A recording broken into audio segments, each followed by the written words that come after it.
বলে হুজুর আমি বাজারের ভিতরে আখের ব্যবসা করি, আখের রস বেশি, সকাল থেকে সন্ধ্যা পর্যন্ত যা বিক্রি করি সেই টাকা দিয়ে আমি আমার সন্তানকে বিদেশ পাঠিয়েছি, ইতালি পাঠিয়েছি। ইতালি যাওয়ার পরে ছেলে একবার যখন সিটিজেনশিপ পেল, ছেলে আসলো, ছেলেকে বিবাহ করালাম। বিবাহ করানোর পরে নসিব খারাপ, এমন একটা বউ পড়ছে, স্বামীর কথাও শোনে না, কারো কথা শোনে না, সারাদিন টিকটক ফেসবুক ইউটিউব নিয়ে ব্যস্ত। আমি বললাম তারপরের ঘটনা কি? সবই তো ঠিক আছে। বলে হুজুর ওই মেয়ে শ্বশুর শাশুড়ির সাথে সংসার করবে না। বলে তোমার আব্বা এবং আম্মা তারা ওল্ড ভার্সন, মানে তারা ব্যাকডেটেড মুরব্বী, তারা আগের যুগের, বর্তমানের কথা বুঝে না। জোরে বলেন না আউযুবিল্লাহ। আমি বললাম এখনো তো ঠিক আছে, কি সমস্যা? বলে হুজুর আমরা নাকি টাকা দেই না, পয়সা দেই না, সব কিছু করার পরে বললাম বউ তোমার নামে তুমি অ্যাকাউন্ট করো, তোমার নামে টাকা আসুক, তুমি সব খরচ করো। যাই হোক, বুঝাতে বুঝাতে ছেলেকে সব টাকা বউর অ্যাকাউন্টে যায়। যাওয়ার পরে সব টাকাগুলো যখন সে আত্মসাৎ করলো, সেই বউ এখন চলে যাবে, আমার ছেলের কাছে থাকবে না। ছেলে বিদেশ থেকে আসার পরে বলতেছে মা বাবা আমার বউ কোথায়? তোমার বাপের বাড়ি চলে গেছে। কেন সে আমাদের সাথে থাকবে না?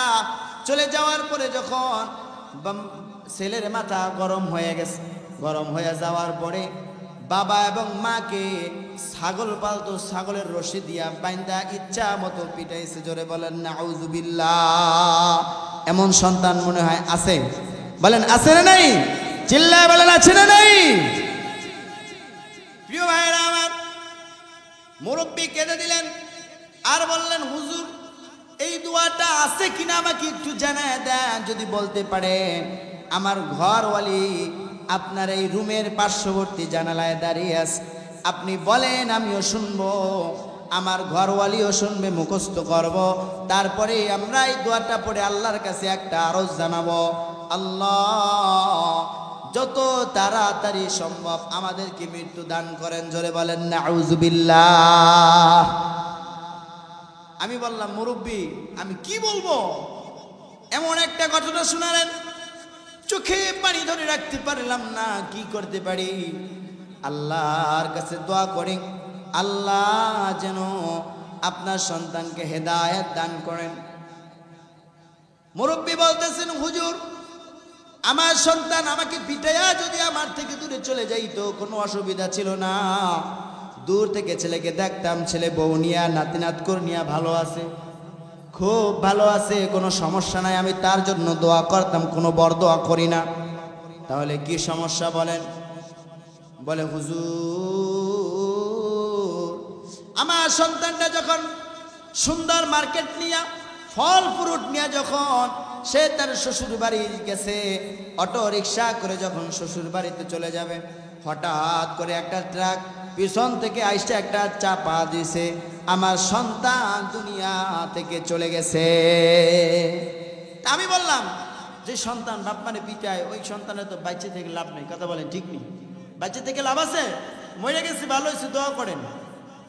কি করবেন? আপনি তো খুশি হওয়ার কথা। বলতেছে হুজুর খবরদার, নারী ছেড়া দন, শীতের ভিতরে গরিব মানুষ কামাই করতে পারি নাই, ওয়াজ মাহফিলে গিয়াও আপনাকে মতো বক্তার ওয়াজ শুনছি আর আখের রস বিক্রি করছি। রাত 12টা 1টা বাজে যখন বাড়িতে চলে আসছি, ছেলেদেরকে আবার ভালো মন্দ খাওয়ায়া তারপরে ঘুম পড়াইছি আমার এত কষ্টের সন্তান। আমি বললাম তাহলে কি করা যায়? মুরব্বী বলতেছেন হুজুর কোনো আফসোস নাই, আমার সন্তানের জন্য বরদোয়া নাই, আমার সন্তান যে মারা গেছে এই কষ্টে আমি আপনার কাছে আসছি, এমন দোয়া পড়ায় দেন যেই দোয়া পড়লে আমাকে আল্লাহ পৃথিবী থেকে বিদায় করে দেন। আল্লাহু আকবার বলেন। সন্তান পিতামাতাকে পিটায় আর পিতামাতা সন্তানের জন্য দোয়া করে, আল্লাহ সন্তান দূরে থাকতো কোনো অসুবিধা ছিল না, কিন্তু মরে গেছে, আমি আর কার তো কোনো সন্তানের মুখ দেখতে পারবো না। চিল্লায় পড়েন আল্লাহু আকবার। আল্লাহ রাব্বুল আলামিন বলেছেন মায়ের সাথে খারাপ আচরণ করবে না, নারীদের সাথে খারাপ আচরণগুলো করবে না, ভালো ভালো আচরণগুলো করবা, সুন্দর আচরণগুলো করবা। কোনো সময় অন্যায় অত্যাচার জুলুম নির্যাতন করবেন না আপনারা। আপনাদের কাছে অনুরোধ, খবরদার আপনারা খারাপ আচরণ করবেন না, জান্নাতগুলো হারাম হয়ে যাবে। জান্নাতের রায়্যান দরজা দিয়ে ঢুকতে হলে রোজা রাখা লাগবে। কথা বলেন ঠিক কি না? আজকের আলোচনার সারমর্ম যারা পরে আসছেন আমি একটু সংক্ষিপ্ত সময়ে বলে দিই। আলোচনার বিষয়বস্তু কি? জান্নাত। আল্লাহ রাব্বুল আলামিন আমাদেরকে পবিত্র মাহে রমজানকে সামনে রেখে প্রস্তুতি গ্রহণ করার তৌফিক দান করেন, পড়ে না আমিন। এবং সাথে সাথে আমরা যেন রায়্যান দরজা দিয়ে প্রবেশ করতে পারি। আল্লাহ আপনাদের সাথে আমাকেও কবুল করেন, পড়ি আমিন। মা বোনদেরকে কবুল করেন। মা বোনদের জন্য যে সংক্ষিপ্ত সময়ে ভাঙা ভাঙা কথা বললাম, আল্লাহ তাদেরকে বুঝার মানার মতো তৌফিক দান করেন, পড়ি আমিন। আমার জন্য দোয়া করবেন, আল্লাহ রাব্বুল আলামিন যতদিন বেঁচে আছি হক কথাগুলো বলার মতো তৌফিক দান করেন। আপনাদের জন্য দোয়া করি, আল্লাহ আপনাদেরকে জান্নাতি মানুষ হিসেবে কবুল করেন, পড়েন আমিন। সূরাতুল আলাকের ভিতরে জানিয়ে দিচ্ছেন, ইকরা বিসমি রাব্বিকাল্লাযী খালাক খালাকাল ইনসানা মিন আলাক। জোরে বলেন সুবহানাল্লাহ। আল্লাহ রাব্বুল আলামিন বলতেছেন, পর তোমার প্রভুর নামে যিনি তোমাকে সৃষ্টি করেছেন, খালাকাল ইনসানা মিন আলাক, যিনি তোমাকে আলাকের মাধ্যমে সৃষ্টি করেছেন। এখন দ্বিতীয় প্রশ্ন, প্রিয় ভাইরা আমার, আল্লাহ পাক রব্বুল আলামিন মানুষকে সৃষ্টি করেছেন। আসুন জেনে আসি কোরআন এবং হাদিস থেকে কিভাবে আল্লাহ মানুষকে সৃষ্টি করলেন। আল্লাহ পাক রব্বুল আলামিন কালামে হাকিমের ভিতরে সূরাতুদ দাহরের ভিতরে বলেন, হাল্লাতা আলাল ইনসান হিনুম মিনাদ দাহরি লাম ইয়াকুন শাইআম মাযকুরা। চিল্লায়ে বলেন আল্লাহু আকবার। আল্লাহ রাব্বুল আলামিন বলেন, এই পৃথিবীর লোক, সকল জনপদের লোকেরা, তোমরা পৃথিবীর ভিতরে বসবাস করো। আমি আল্লাহ মানুষকে কিভাবে তৈরি করলাম? তুমি তো সাধারণ মানুষ, একজন এমপি, মন্ত্রী, চেয়ারম্যান, প্রধানমন্ত্রী হইয়া ক্ষমতার বাহাদুরি দেখাও, শরীরের গরম দেখাও, মানুষকে ধন সম্পদের বড়াই দেখাও। তোমার এক সময় কিছু ছিল না, তোমার কোনো অস্তিত্ব ছিল না। আল্লাহ রাব্বুল আলামিন বলেন, ইন্না খালাকনাকুম মিন তুরাবিন সুম্মা মিন নুতফাতিন সুম্মা মিন আলাক। জোরে বলেন মারহাবা। আল্লাহ রাব্বুল আলামিন বলেছেন, তোমাকে একটা নুতফা দ্বারা তৈরি করলাম, কালিমার এক আবদ্ধ বন্ধন, অদৃশ্য বন্ধন কবুলের মাধ্যমে আমি আল্লাহ রাব্বুল আলামিন তোমার পিতা এবং মাতার বিবাহ বন্ধনকে আমি বৈধ করে দিলাম। অতঃপর তোমার বাবার পৃষ্ঠপোষক, অতঃপর আমি আল্লাহ রাব্বুল আলামিন তোমার বাবার বক্ষপিঞ্জর থেকে এবং তোমার মায়ের পৃষ্ঠদেশ থেকে সবেগে নির্বাতন এক ফোঁটা নাপাক পানি দ্বারা আমি আল্লাহ রাব্বুল আলামিন তোমাকে তৈরি করলাম। বান্দা দুনিয়াতে আসার পর বাহাদুরি করো, সিনাজুরি করো, যা কিছুই করো না কেন, আমি আল্লাহ কিভাবে তোমাকে তৈরি করলাম তোমার দিকে তাকায়া দেখো। জোরে বলেন সুবহানাল্লাহ। আল্লাহ রাব্বুল আলামিন কিভাবে মানুষকে সৃষ্টি করেছেন এটার বর্ণনা চলতেছে। কথা বলেন ঠিক কি না? আল্লাহ রাব্বুল আলামিন বলেন, আমি তোমাকে একটা রক্তপিণ্ডতে জমা করলাম, ওটার ভিতরে গোশত তৈরি করলাম। আমি আল্লাহ রাব্বুল আলামিন সুন্দর করে হাড্ডি দিলাম, মাংস দিলাম, সুন্দর করে চামড়ার ছাউনি দিয়া কিভাবে বানাইলাম। তাকায় দেখো মানুষ তোমাকে কত সুন্দর দেখা যায়। সুবহানাল্লাহ পড়েন। আল্লাহ রাব্বুল আলামিন কালামে হাকিমে বলেন, ওয়াত্তিন, এ দুনিয়ার মানুষ, তিন ফলের কসম, ওয়াজ্জাইতুন, জাইতুন ফলের কসম, ওয়াতুর সিনিন, তুর সাইনার কসম, ওয়াহাযাল বালাদিল আমিন, পবিত্র ভূমি মক্কা এবং মদিনার কসম। আল্লাহ পাক চারটা কসম করলেন। কয়টা? বলেন কয়টা কসম করলেন? চারটা কসম করার পরে আল্লাহ রাব্বুল আলামিন বললেন, লাকাদ খালাকনাল ইনসানা ফি আহসানি তাকওয়িম। জোরে বলেন মারহাবা। আল্লাহ পাক বলতেছেন, চারটা কসম করার পরে বলতেছেন, মানুষকে আমি অতি উত্তম রূপে বানাইলাম। চিল্লায় বলেন সুবহানাল্লাহ। মানুষকে আমি আল্লাহ রাব্বুল আলামিন উত্তম রূপে তৈরি করলাম, সুন্দরভাবে সৃষ্টি করেছি। চিল্লায় বলেন সুবহানাল্লাহ। এখন প্রশ্ন করেন কিভাবে আল্লাহ এত সুন্দর করে কেন বানালেন? যদি আল্লাহর কাছে প্রশ্ন করেন, আল্লাহ রাব্বুল আলামিন কালামে হাকিমের ভিতরে সুন্দর করে জবাব দিয়ে দিলেন, ওয়ামা খালাকাতুল জিন্না ওয়াল ইনসা ইল্লা লিয়াবুদুন। জোরে বলেন সুবহানাল্লাহ। আল্লাহ রাব্বুল আলামিন বলতেছেন, আমি মানুষকে সৃষ্টি করেছি আমি রবের, আমি আল্লাহ রাব্বুল আলামিন একচ্ছত্র গোলামের জন্য। চিল্লায় বলেন সুবহানাল্লাহ। গোলামি চলবে কার? বলেন হুকুম চলবে কার? আইন চলবে কার? বিধান চলবে কার? আমরা কাকে মানব? চিল্লায় বলেন কাকে মানব? আল্লাহ ছাড়া এই পৃথিবীতে কোনো আইনদাতা, রিজিকদাতা, শাসনকর্তা, পালনকর্তা কেউ নাই। চিল্লায় বলে ঠিক কিনা? আল্লাহ রাব্বুল আলামিন বলতেছেন, ওয়ামা খালাকাতুল জিন্না ওয়াল ইনসা ইল্লা লিয়াবুদুন। আমি মানুষ এবং জিন জাতিকে সৃষ্টি করেছি আমি রবের গোলামের জন্য। চিল্লায় বলেন না সুবহানাল্লাহ। এখন প্রশ্ন করেন প্রিয় ভাইরা আমার, এই গোলামি যদি আমি আল্লাহর জন্য করি, আল্লাহ রাব্বুল আলামিন আমাকে কি কিছু দিবেন? কারণ আল্লাহর গোলামি করলাম, সব করলাম, আল্লাহ কি আমাকে কিছু দিবেন কিনা? আল্লাহ রাব্বুল আলামিন বলেন, বান্দা আসো একটা ব্যবসা করি। বান্দা বলে কি ব্যবসা করবা? আল্লাহ রাব্বুল আলামিন বলতেছেন, ইন্নাল্লাহা আশতারা মিনাল মুমিনিনা আনফুসাহুম ওয়া আমওয়ালাহুম বিআন্না লাহুমুল জান্নাহ। জোরে বলেন সুবহানাল্লাহ। আল্লাহ রাব্বুল আলামিন বলছেন, দুইটা বিষয় আমাকে দাও, দুইটা জিনিস দাও। তোমাকে আমি সম্পদ দিয়েছি, সেই সম্পদ আমি আল্লাহর রাস্তায় দান করে দাও। আর একটা বিষয় দিয়েছি তোমাকে, জান দিয়েছি, রূহ দিয়েছি, এই রূহটা আমি আল্লাহর জন্য কোরবানি করে দাও। বান্দা জিজ্ঞাসা করে, আল্লাহ তাহলে কি দিবা? আল্লাহ রাব্বুল আলামিন বলেন, বিআন্না লাহুমুল জান্নাহ, আমি রব তোমাকে জান্নাত দিয়ে দিব। জোরে বলেন সুবহানাল্লাহ। সবই পাইলাম, সব প্রশ্ন পাইলাম, উত্তর পেয়ে গেলাম। এখন জান্নাত পাওয়া বাকি আছে না নাই? বলেন জান্নাত পাওয়া বাকি আছে না নাই? আল্লাহ রাব্বুল আলামিন তার হাবিব বলেন, এই পৃথিবীর ভিতরে জান্নাতের 8টি দরজা, 8টি জান্নাতের 8টি দরজা। যে ব্যক্তি মাহে রমজানের রোজাগুলো সুন্দরভাবে আদায় করবে, আল্লাহ রাব্বুল আলামিনের হাবিব মুহাম্মদুর রাসূলুল্লাহ সাল্লাল্লাহু আলাইহি ওয়াসাল্লাম বলেন, জান্নাতের 8টি দরজার একটা দরজার নাম হলো রাইয়ান। ওই রাইয়ান নামক দরজাটা তার জন্য ওপেন করে দেওয়া হবে। জোরে বলেন সুবহানাল্লাহ। লা ইয়াদখুলুহা ইল্লা সাইমুন। কিয়ামতের ময়দানে জান্নাতি মানুষগুলো জান্নাতে যাওয়ার জন্য রাইয়ান দরজা ব্যবহার করবে।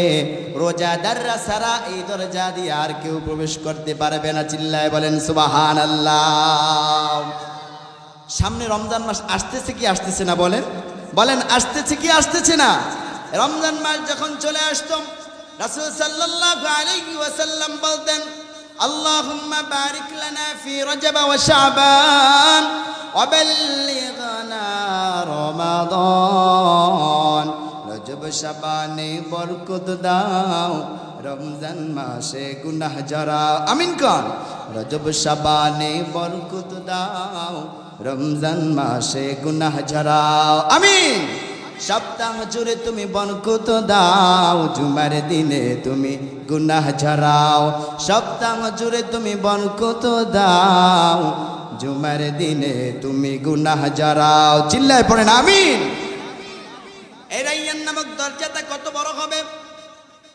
আল্লাহর হাবিব সাল্লাল্লাহু আলাইহি ওয়াসাল্লাম মা বাইনাল মক্কা ওয়া হাজার, মক্কা থেকে হাজার যত পর্যন্ত সৌদি আরবের মতো একটা দেশ আছে, সেই দেশের বাহরাইন, সেই দেশের নাম কি? বাহরাইনের রাজধানী হলো মানামা। সেইখানের একটা জায়গার নাম, অঞ্চলের নাম হলো হাজার। আল্লাহর হাবিব মুহাম্মদুর রাসূলুল্লাহ সাল্লাল্লাহু আলাইহি ওয়াসাল্লাম বলেন, মক্কা থেকে হাজার যত পর্যন্ত দূর, কিয়ামতের ময়দানে রাইয়ান দরজাটা হতে হবে এত বড়। চিল্লায় বলেন সুবহানাল্লাহ। আমরা সাধারণত বাড়ি বানাই, ডুপ্লেক্স বাড়ি, দোতলা বাড়ি, তিনতলা বাড়ি। কতটুকু দরজা দেয়? 3 ফিট 8 ফিট। কথা বলেন ঠিক কিনা? বড় হলে 6 ফিট 10 ফিট, ঠিক কিনা? কিন্তু রাইয়ান দরজাটা এত বড় হবে, রোজাদারের জন্য এই দরজাটাই হবে। রোজাদার ছাড়া এই দরজা দিয়ে কেউ প্রবেশ করতে পারবে না। তাহলে প্রতিজ্ঞা করেন এবছর রমজান মাস আসতেছে, একটা রোজাও আমরা ছাড়বো না ইনশাআল্লাহ। রাজি আছেন সবাই ইনশাআল্লাহ? লিল্লাহে তাকবীর, লিল্লাহে তাকবীর। আল্লাহ কবুল করেন, পড়েন আমিন। দরজা পাইলাম, এখন ঢোকার দরকার আছে না নাই? আপনাদেরকে জান্নাতে নিয়ে যাইতেছি, যাবেন? বলেন যাবেন? যাবেন তো ইনশাআল্লাহ? ইনশাআল্লাহ। আল্লাহ কবুল করলে আমরা সবাই জান্নাতুল ফেরদাউস এবং রাইয়ান দরজা দিয়ে প্রবেশ করব, ঠিক কি না? যান আমরা চলে যাই, জান্নাতের কাছাকাছি চলে যাই। জান্নাতি মানুষগুলো যখন জান্নাতের সামনে চলে যাবে, আল্লাহ রাব্বুল আলামিন বলতেছেন, ওয়াসিকাল্লাযীনা ইত্তাকাউ রাব্বাহুম ইলাল জান্নাতি যুমারা হাত্তা ইযা জাউহা ওয়া ফুতিহাত আবওয়াবুহা وقال لهم خزنتها سلام عليكم طبتم فادخلوها خالدين। চিল্লায় বলেন মারহাবা।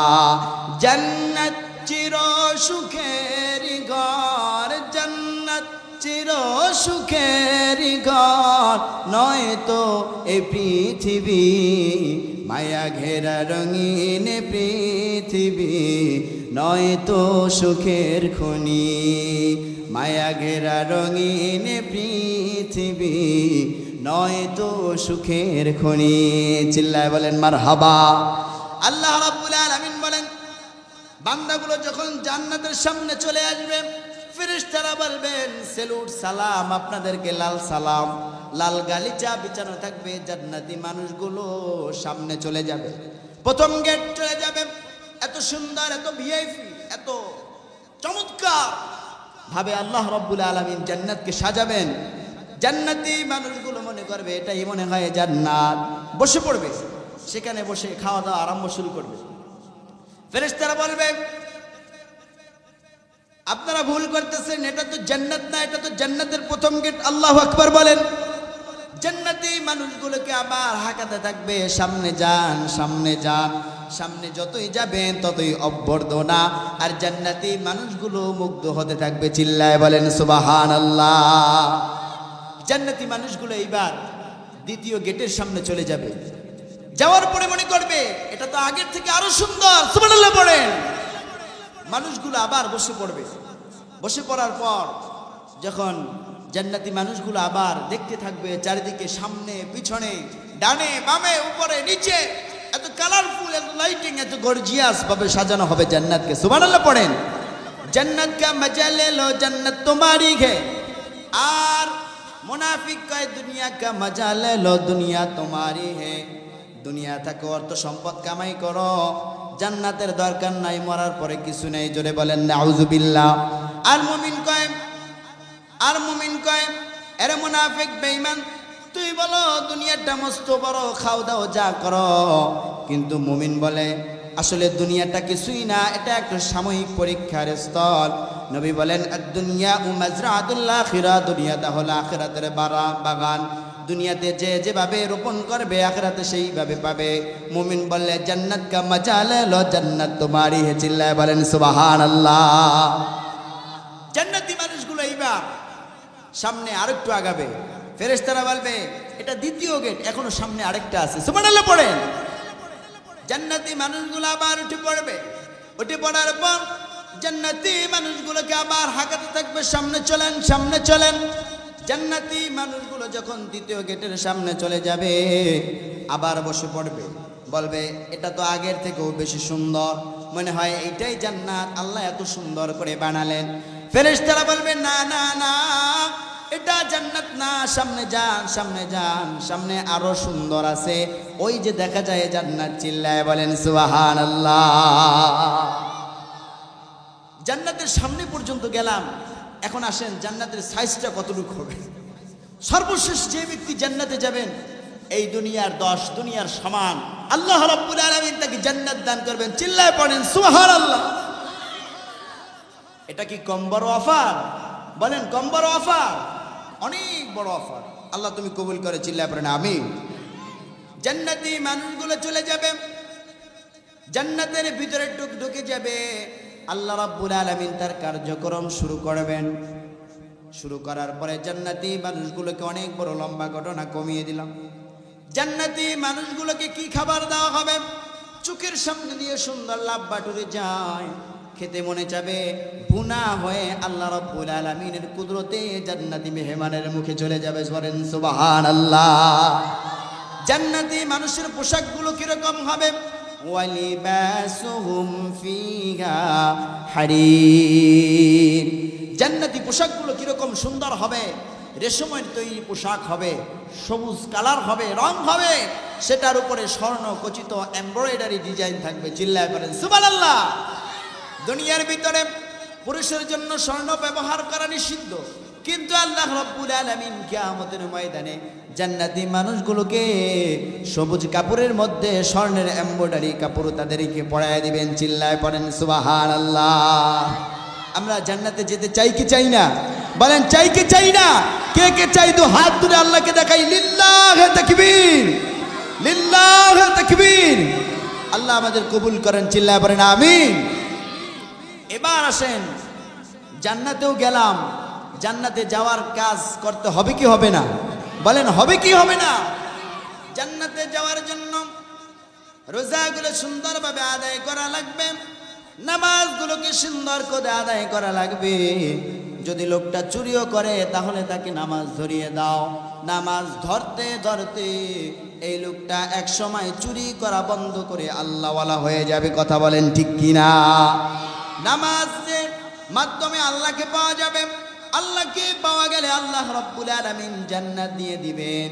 আরো একটা সাথে কাজ অ্যাড করা লাগবে, যোগ করা লাগবে, সেইটা হলো মিথ্যা বলা বন্ধ করে দিতে হবে। পারবেন তো ইনশাআল্লাহ? এখন অনেকেই মনে মনে চিন্তা করতেছে, হুজুর ওয়াজের লাইন এতক্ষণ ঠিক ছিল, কিন্তু এই যে একটা কথা বললেন এটা কিন্তু ভালো লাগলো না। কথা বলেন, লাগে নাই অনেকেই? কিন্তু প্রিয় ভাইরা আমার, মিথ্যা বলা যদি বন্ধ করে দেন তাহলে আপনার জন্য জান্নাতটা ইজি হয়ে যাবে। চিল্লায় পড়েন সুবহানাল্লাহ। কবরস্থান মাঠের ওয়াজ এবং দোয়ার মাহফিল, আপনি এখানে বসে আছেন, পাশেই কবরের ভিতরে কিছু মানুষ ঘুমিয়ে আছে। কথা বলেন ঠিক কি না? বেশি কিন্তু পার্থক্য নয়, অল্প একটু পার্থক্য। আপনি উপরে, সে নিচে। কথা বলেন ঠিক নি? আপনি উপরে আর সে কি নিচে। এই জন্য প্রিয় ভাইরা আমার, জান্নাতে যাওয়ার জন্য কয়েকটা কর্মসূচি ঘোষণা করলাম। 1 নম্বর কর্মসূচি হলো নামাজটা সুন্দরভাবে আদায় করা লাগবে, বা জামাত নামাজে আদায় করা লাগবে। মিথ্যা বলা বন্ধ করে দেওয়া লাগবে। নাম্বার 3 হারাম ছেড়ে দিতে হবে। নাম্বার 4 হালাল ধরা লাগবে। নাম্বার 5 ধৈর্যশীল হওয়া লাগবে। আল্লাহ রাব্বুল আলামিন বলেন ইন্নাল্লাহা মা'আস সাবিরিন। জোরে বলেন আল্লাহু আকবার। আল্লাহ রাব্বুল আলামিন বলেন, যারা পৃথিবীর ভিতরে ধৈর্য ধারণ করে আমি আল্লাহ রাব্বুল আলামিন তাদের সাথে আছি। আমরা ধৈর্যশীল হতে চাই কি চাই না? সবাই বলেন চাই কি চাই না? আল্লাহ আমাদেরকে ধৈর্যশীল বানান। চিল্লায় পড়েন আমিন। এই জান্নাতে যাওয়ার জন্য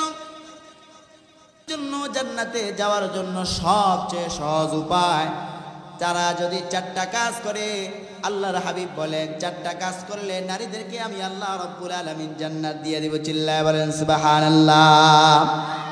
1 নম্বর কর্মসূচি, আল মারআতু ইযা সাল্লাত খামসাহা।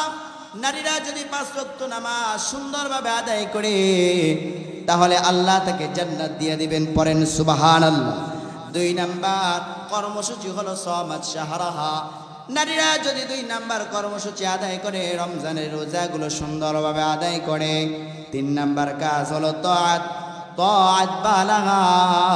নারীরা যদি স্বামীর আনুগত্য করে। 4 নম্বর হলো হাফিজাত ফুরুজাহা, লজ্জাস্থানের হেফাজত করে। চারটা কর্মসূচি যদি কোনো নারীরা দুনিয়ার ভিতরে মেনে চলে, আল্লাহ রাব্বুল আলামিন ওই নারীর জন্য জান্নাত দিয়ে দিবেন। বলেন সুবহানাল্লাহ, চিল্লায়ে পড়েন সুবহানাল্লাহ।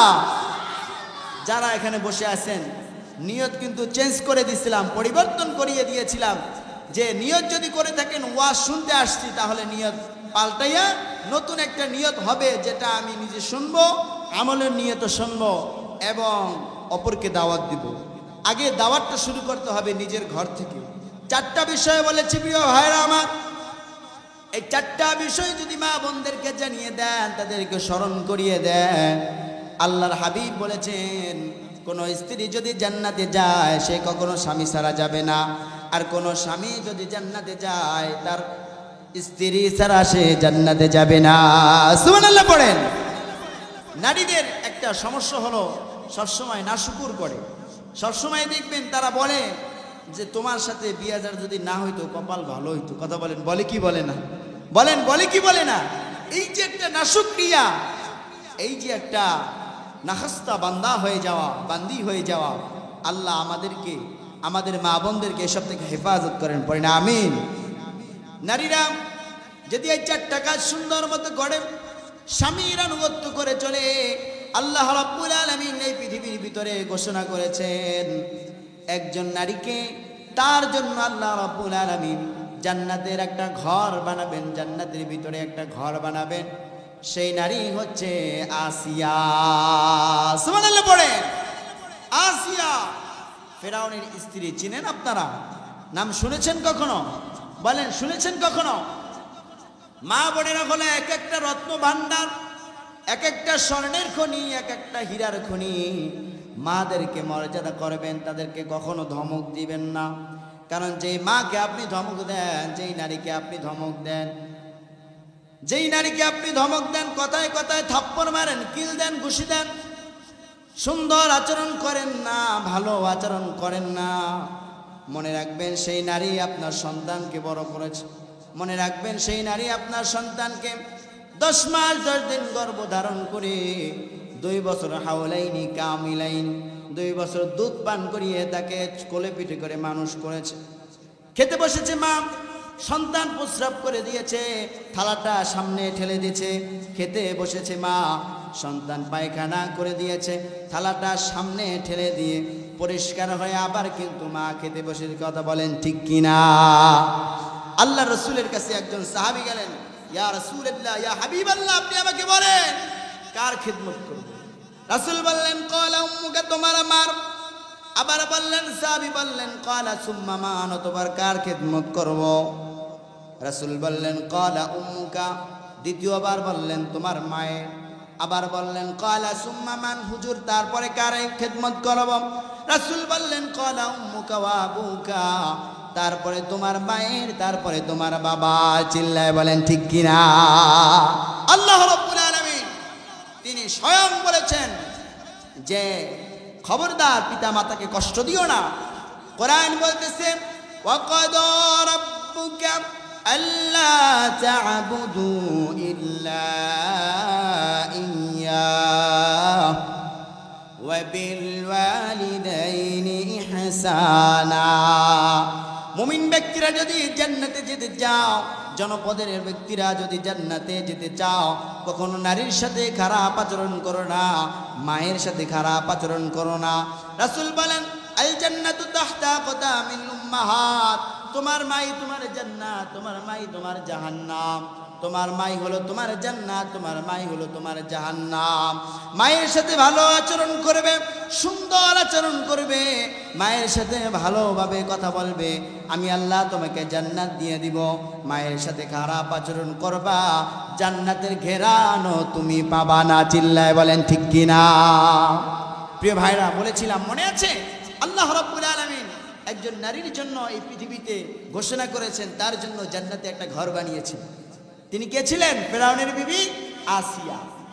রব্বি বিনিলি ইনদাকা বাইতান ফিল জান্নাতি ওয়া নাজ্জিনি মিন ফিরআউনা ওয়া আমালি ওয়া নাজ্জিনি মিনাল কওমিজ জালিমিন।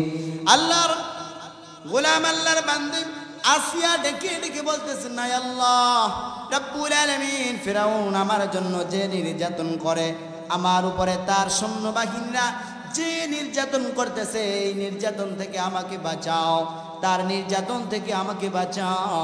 আর বলতেছে, আল্লাহ আমার স্বামী ফিরাউনকে এর জন্য তুমি আযাব দিও না। সুবহানাল্লাহ পড়েন। কত বড় ফিরাউন, স্ত্রীকে কি করছে, শাস্তি দিতে দিতে হাতের ভিতরে প্রাক ঢুকাইছে। হাতের ভিতরে প্রাক ঢুকালো, পায়ের ভিতরে মশাল ঢুকিয়ে দিল, আবার কপালের ভিতরে লোহা ঢুকিয়ে কপাল ছিদ্র করে ফেললো। কিন্তু ফিরাউনের স্ত্রী আসিয়া এত বড় আল্লাহর গোলাম, এত বড় আল্লাহর বান্দি, এত বড় আল্লাহওয়ালা, সে কিন্তু স্বামীর জন্য বড় দোয়া করে না। এই কথা বলেন ঠিক কিনা? যেই কথাটা বলতেছিলাম, তাআত বালাহা, স্বামীর আনুগত্য করা। স্বামী চলে আসছে, স্বামীর সামনে আর কোনো কথা বলা যাবে না, স্বামী যেটাই বলে সেটাই সঠিক। মায়েরা যদি এটা মেনে নিতে পারে, মায়েদের জন্য জান্নাতে যাওয়া সহজ হয়ে যাবে। কথা বলেন ঠিক কিনা? প্রত্যেকটা মায়ের গর্ভ হলো স্বর্ণের খনি, রৌপ্যের খনি, হীরার খনি। সব যত দামি দামি বস্তু আছে, সব কিছুর খনি হলো মায়ের গর্ভগুলা। কারণ এই মা থেকে জন্ম হয়েছে খাজা মাইনুদ্দিন চিশতি আজমিরি রহমাতুল্লাহি আলাই। এই মায়ের গর্ভ থেকে এসেছে সারসিনার পীর সাহেব ফজলুল সারসিনার পীর সাহেব নিসারউদ্দিন রহমাতুল্লাহি আলাই। জালকাঠির জমিনে আসছে আজিজুর রহমান কায়েশাবুদুর রহমাতুল্লাহি আলাই। আবার চরমনাইর ভিতরে আসছে ফজলুল করিম রহমাতুল্লাহি আলাই। এভাবে করে আব্দুল কাদের জিলানী রহমাতুল্লাহি আলাই, এইভাবে করে বাইজিদ বুস্তামি রহমাতুল্লাহি আলাই সহ শাহ আমানত, সে শাহ জালাল, শাহ পরান সহ যত আল্লাহওয়ালা মানুষগুলো আসছে, সব কিন্তু মায়ের পেট থেকে আসছে। কথা বলেন ঠিক কিনা? এই জন্য সম্মানিত মা এবং বোনেরা, আপনাদেরকে অনুরোধ করব, বিনয় করব, বিনীতভাবে অনুরোধ করব, আল্লাহওয়ালা হয়ে যান, বেপরদা জিন্দেগি ছেড়ে দেন, 5 ওয়াক্ত নামাজ পড়ার চেষ্টা করেন, রমজানের রোজাগুলো রাখার চেষ্টা করেন, স্বামীর আনুগত্য মেনে চলার মতো চেষ্টা করেন। আর শেষ পর্যন্ত নিজের অস্তিত্ব, নিজের নারীত্ব, নিজের কুমারিত্ব স্বামীর জন্য বজায় রাখেন, আল্লাহ আপনাকে জান্নাত দিয়ে দিবেন। কথা বলেন ঠিক কিনা? প্রিয় ভাইরা আমার, নারীর হত্যায় চলে গেলাম। আমরা যারা পুরুষ আছি, যারা নারীদের সাথে খারাপ আচরণ করি, আল্লাহ রাব্বুল আলামিন বলতেছেন, যদি মাদের সাথে খারাপ আচরণ করো, উফিল লাকুমা, তোমাদের সন্তান, তোমাদের পিতা এবং মা যদি উফ শব্দ করে, উফিল লাকুমা তানহারহুমা ওয়া কুল্লাহুমা কওলান কারীমা, তোমাদের মাদের সাথে যদি খারাপ আচরণ করো, মা বাবার সাথে যদি অন্যায় অত্যাচার করো, জুলুম করো, নির্যাতন করো, নিপীড়ন করো, তাহলে তোমাদের সব আমলগুলো বরবাদ করে দিব। জোরে বলেন নাউজুবিল্লাহ।